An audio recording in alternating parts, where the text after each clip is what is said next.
MMRDAच्या माध्यमातून आज DN नगर, diamond garden ते मंडाळे ही मेट्रो 2B ही मेट्रो लाईन पूर्व पश्चिम आणि उत्तर दक्षिण मुंबईला जोडणारी आहे। या मेट्रोचं लोकार्पण राज्याचे लोकप्रिय मुख्यमंत्री देवेंद्र फडणवीस साहेबांच्या शुभ हस्ते झालेलं आहे। या प्रसंगी उपस्थित आमच्या उपमुख्यमंत्री सुनेत्रा वहिनी, व्यासपीठावर उपस्थित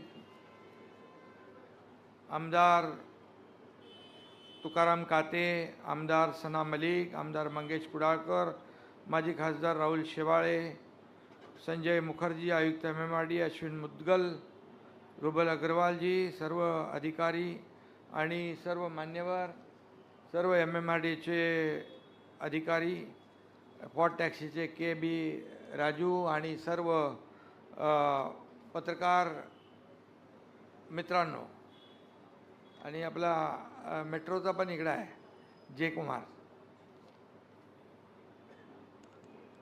खरं म्हणजे आजचा दिवस हा मुंबई आणि MMRच्या दृष्टीने अतिशय महत्त्वाचा आहे। आज सकाळपासूनच आम्ही दहिसर पासून सुरुवात केली, दहिसर काशीगाव, त्यानंतर ठाण्यातला बोरिवली ठाणे दुहेरी मार्ग टनेल, आणि त्यानंतर मेट्रो 2B आणि ही पॉट टॅक्सी याचं आज काहीचं भूमिपूजन, काहींचं लोकार्पण। हा मुंबईच्या आणि मुंबई MMRच्या दृष्टीने वाहतूक कोंडी दूर करण्यासाठी आजचा ऐतिहासिक दिवस आहे। खऱ्या अर्थाने मुंबई आणि मुंबई MMR तर आहेच, परंतु महाराष्ट्रामध्ये देखील कनेक्टिव्हिटी चांगली असली पाहिजे यावर भर देणारं आपलं महायुती सरकार गेले 3.5 वर्ष काम करतं आहे, 4 वर्ष जवळपास होत आहे। आणि आजच्या या पूर्व पश्चिम आणि उत्तर दक्षिण मुंबईला जोडणारी हार्बर लाईनवरून मेट्रोला पहिली कनेक्टिव्हिटी यामुळे मिळणार आहे।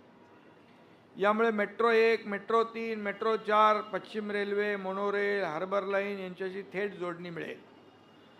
यामुळे हा प्रकल्प एक प्रकारे ऐतिहासिक म्हणावा लागेल। संपूर्ण 2B प्रकल्पाचा खर्च 10,986 कोटी आहे। त्यापैकी आता पहिला टप्पा जो सुरू झाला आहे 3,225 कोटीचा आहे। मंडाळे डेपो हा या प्रकल्पाचा बॅकबोन आहे। सुमारे 30.45 हेक्टरवरचा हा भारतातील सर्वात मोठा मेट्रो डेपो होणार आहे। यामुळे मुंबईमध्ये एक मल्टीमॉडल वाहतूक व्यवस्था निर्माण होती आहे। ही मेट्रो लाईन ग्रीन मोबिलिटीचा उत्तम नमुना आहे। सर्व स्थानकांना IGBC ग्रीन प्लॅटिनम रेटिंग मिळालं आहे। 75% नैसर्गिक प्रकाश, 100% LED दिवे आणि ऊर्जा बचतीसाठी रिजनरेटिव्ह ब्रेकिंग सारख्या तंत्रज्ञानाचा वापर या ठिकाणी अद्ययावत तंत्रज्ञान वापरून हे सर्व प्रकल्प आपण पुढे नेतो आहे। 2 मेगावॅट क्षमतेची सौर ऊर्जा प्रणाली, स्काडाद्वारे ऊर्जा नियंत्रण आणि ECBC मानकांपेक्षा कमी ऊर्जा वापर ही या प्रकल्पाची वैशिष्ट्ये आहेत। ही मेट्रो लाईन DN नगरला मंडाळेशी जोडणी करते। हा मार्ग 3 टप्प्यामध्ये मगाशी आपण पाहिलं की 5.6 किलोमीटर लांबीचा असून त्यामध्ये आचार्य उद्यान, डायमंड गार्डन, शिवाजी महाराज चौक, मानपूर, देवनार, महाराष्ट्र नगर, मंडाळे ही स्थानके आहेत। आणि म्हणून आज खऱ्या अर्थाने दुसरा टप्पा DN नगर ते सारस्वत नगर हा 7.53 किलोमीटर असून त्यामध्ये हरे राम हरे कृष्ण मंदिर, प्रेमनगर, इंदिरानगर, नानावटी, खीरानगर, सारस्वत नगर ही स्थानकं येणार आहेत। आणि त्यामुळे तिसरा टप्पा सारस्वत नगर ते चेंबूर असा 10.3 किलोमीटर असून Vandre, ITO, ILFS, MTNL, SG Barve मार्ग, कुर्ला पूर्व, पूर्व द्रुतगती मार्ग आणि चेंबूर ही स्थानकं त्यामध्ये असणार। असं डिटेल असा हा प्रकल्प मार्च 2027 पर्यंत 3 टप्पे पूर्ण करण्याचा मानस आहे। आणि म्हणून या सर्व प्रकल्पांमुळे मुंबईतली वाहतूक कोंडी दूर होईल, मुंबईचा प्रवास अधिक वेगवान होईल, मुंबईतलं प्रदूषण कमी होईल, वेळेची बचत होईल, इंधनाची बचत होईल, रस्त्यावरून वाहनं जी चालवतात ते आपल्या या मेट्रोमध्ये येऊन गारेगार प्रवास करतील आणि आरामदायी प्रवास करतील, लवकर ऑफिसमध्ये पोचतील, त्यांच्या कार्यक्षमतेवर वाढ होईल, घरी लवकर पोचतील, घरच्या लोकांना जास्त वेळ देतील आणि त्यामुळे अशा प्रकारचा आता मुखर्जी आपल्या 337 किलोमीटरचा पूर्ण जेव्हा नेटवर्क टप्प्याटप्प्याने पूर्ण होईल त्यावेळेस मुंबईतली वाहतूक कोंडी दूर झाल्याशिवाय राहणार नाही, अशा प्रकारचा विश्वास या ठिकाणी मी व्यक्त करतोय. आणि खऱ्या अर्थाने ऐतिहासिक प्रकल्प आहे, टप्प्याटप्प्याने पूर्ण होत आहेत आणि म्हणून हे काही प्रकल्प मुख्यमंत्री देवेंद्रजी असताना त्याचं भूमिपूजन झालं, सुरुवात झाली, मध्ये थोडा ब्रेक लागला, मग तो ब्रेक मी काढायला आलो, मग ब्रेक काढला, आता त्यांच्या हस्ते उद्घाटन झालं आहे, याचा आनंद आहे. आणि म्हणून आम्ही मगाशी म्हणालो आमचा पाय ब्रेकवर नाही, आमचा पाय ॲक्सिलेटरवर आहे.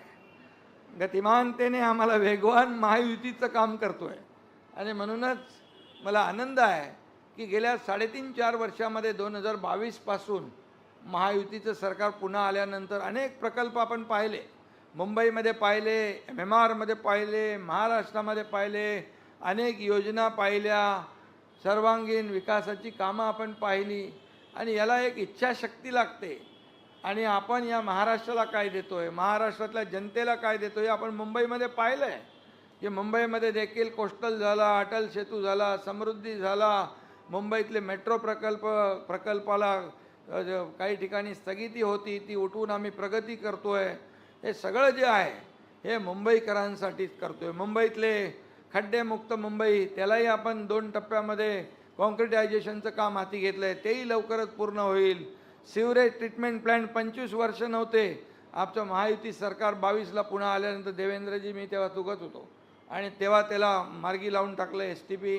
नंतर अजितदादा आले, त्यांनी देखील आम्ही तिघांनी मिळून टीम म्हणून काम केलं. लाडकी बहीण योजना असेल, अनेक योजना असतील त्या सुरू आहेत आणि म्हणून मी आता जास्त काय त्याच्यात जात नाही, परंतु आज नवीन एक आपण पॉट टॅक्सी करतो आहे आणि आजचा दिवस मुंबईच्या वाहतूक व्यवस्थेसाठी एक ऐतिहासिक दिवस आहे. देशातला पहिला पॉट टॅक्सी प्रकल्पाची मुहूर्तमेढ आज इथं देवेंद्रजी तुम्ही रवलेली आहे आणि त्यामुळे हे आजचा दिवस क्रांतिकारी आहे.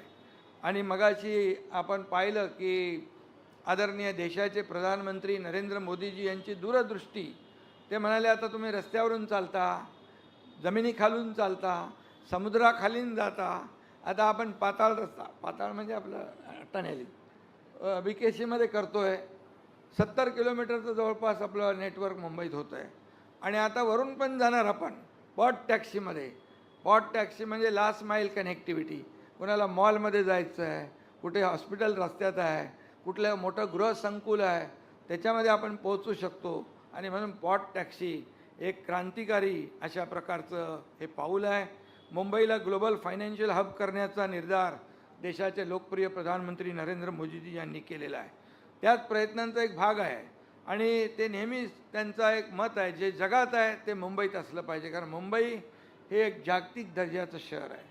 मुंबई आपली देशाची आर्थिक राजधानी आहे आणि म्हणूनच त्यांचा हा आग्रह असतो आणि त्यामुळे मी त्यांनाही धन्यवाद देतो. त्यांचा पाठिंबा नेहमी आपल्या राज्य सरकारच्या पाठीशी राहिलेला आहे आणि त्यामुळे हे pot taxi Dubai, London, Heathrow airport या ठिकाणी आहे.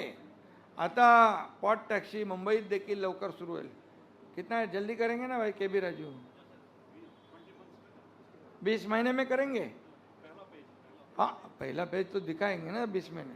20 महीने में करेंगे तो इनको बोनस दे देना, इन्सेंटिव्ह. प्रकल्प आपल्याला जोरात पुढे न्यायचा आहे आणि म्हणून हा 1 मिनिट म्हणजे हा जो प्रकल्प आहे हा आत्मनिर्भर भारत आणि स्मार्ट अर्बन मोबिलिटीच्या स्वप्नाला प्रत्यक्षात उतरवण्याचा एक प्रकल्प आहे आणि म्हणून या ठिकाणी आजचा दिवस खूप अतिशय चांगला आहे, अभिमानाचा आहे आणि मुंबई आणि उपनगरांसाठी, मुंबई MMRसाठी जोडणारा, आज लोकांना वरदान देणारा. बोरिवली ठाणे 2 तास लागायचे, आता 15 मिनटात ठाण्यातून बोरिवली, बोरिवलीतून ठाण्यामध्ये. अबे मुंबई वालों को मुंबईवाल्यांना इकडे ठाण्यात येता येईल. म्हणजे ईस्टर्न आणि वेस्टर्न ही कनेक्टिव्हिटी फक्त 15 मिनिटामध्ये, हा देखील एक गेम चेंजर प्रकल्प आहे. आणि म्हणून आजचा दिवस अतिशय महत्त्वाचा आहे. देवेंद्रजी, आपल्या सरकारच्या महायुतीच्या दृष्टीने इथं मला राहुल शेवाळे खासदार माजी यांनी पत्र दिलं आहे की देवनार्थ महालक्ष्मी आणि छत्रपती शिवाजी महाराज नगर चेंबूर घाटला गाव, तर हे आपण बोर्डामध्ये मांडू. आपण मुख्यमंत्री महोदयांना देखील त्याचं निवेदन देऊ आणि त्यावर निर्णय घेऊ. कारण शेवटी आपण हे सर्वसामान्य लोकांना न्याय देणारा हा प्रकल्प आहे. आणि म्हणून मी पुन्हा एकदा मुखर्जी आणि त्यांची टीम यांचं मनापासून अभिनंदन करतो, मनापासून त्यांना शुभेच्छा देतो. जे जे काय आम्ही सांगतो ते बरोबर राबवतात, करतात. आणि म्हणूनच मेट्रो लवकरच टप्प्याटप्प्याने संपूर्ण मुंबई आणि MMRमध्ये जेव्हा ह्याचं नेटवर्क तयार होईल, त्यावेळेस हे नेटवर्क तयार झाल्यामुळे लाखो लोकांना याचा बेनिफिट होईल, फायदा होईल. वेळेची बचत, इंधनाची बचत, मगाशी मी सांगितलं, प्रदूषण कमी, आणि सगळं जे काय एक ज्या राज्याचं, ज्या शहराचं पब्लिक ट्रान्सपोर्ट चांगला असतो, त्या शहराची वाढ आणि ग्रोथ जी आहे ती फास्ट होत असते. आणि ते आम्ही करण्याचा प्रयत्न करतो आहे. मी पुन्हा एकदा सगळ्यांना खूप खूप शुभेच्छा देतो. धन्यवाद. जय हिंद, जय महाराष्ट्र.